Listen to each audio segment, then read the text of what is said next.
එක රූස්ස කැලෑවක මහා බල සම්පන්න ඕක් ගහක් තිබුණා. මේ ගහ හැම වෙලාවෙම තමුන්ගේ විශාලත්වය, ශක්තිමත් භාවය, ඒ වගේම පොළොව යටට ගිය මුල් පද්ධතිය ගැන පුරසාරක් දෙටුවා. ආඩම්බරකම් කතා කළා. මේ ඕක් ගහ ළඟින්ම පුංචි උණ අංකුරයක් මතු වුණා. ඕක් ගහ දවසක් උණ අංකුරය දිහා බලලා කියනවා, ඔහේ ඉතින් කවද මන් තරම් ලොකු වෙන්නද? කවදාවත් ඔහෙට පුළුවන් කමක් නෑ මේ ශක්තිමත් ඕක් ගහ පරද්දන්න. උණ අංකුරය ඕක් ගහ කියන දේ අහගෙන හිමිහිට තමුන්ගේ වර්ධනය ගැන බලාගත්තා. දවසින් දවස පොඩ්ඩ ඉහළ ගියා. මුල් පද්ධතිය පොළව පුරාම ඈතට වැඩෙන්න පටන් ගත්තා. උණ පඳුර දවසින් දවස හෙමින් උස යනවා.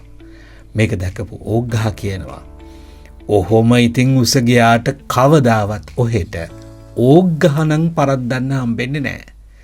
මම තමයි මේ පළාතේ තියෙන බලවත්ම ගහ. ඒත් උණ පඳුර මොකුත් කිව්වේ නෑ. නිහඬව හිමිහිට තමුන්ගේ වැඩේ කරගත්තා.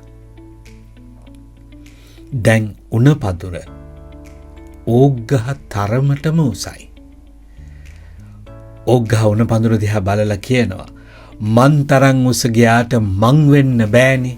ඕක් ගහක් වගේ වෙන්න උණ ගහකට කවදාවත් බෑ. මෙහෙම ටික දවසක් යනකොට හුළඟක් ආවා. මේ හුළඟට උණ ගහ හොඳටම නැමුණා. හැබැයි ඕක් ගහට ඒක දැනුනේ නෑ. ඕක් ගහ උණ ගහ දිහා බොහෝම උපහාසයෙන් බැලුවා. පොඩි හුළඟකටවත් කෙලින් ඉන්න බෑ නේද? ඒක තමයි කොච්චර උස ගියත් උණ ගහකට ඕක් ගහක් වෙන්න බෑ. මේ හුළඟ ටික වැඩි වුණා.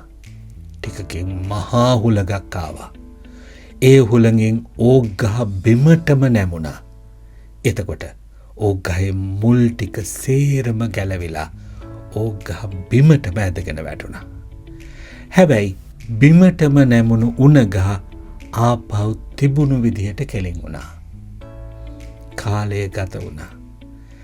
දිරා ගිය ඕක් ගහක් ළඟ ලස්සන උණ පඳුරක් තියෙන බව මිනිස්සුන්ට පෙනුණා.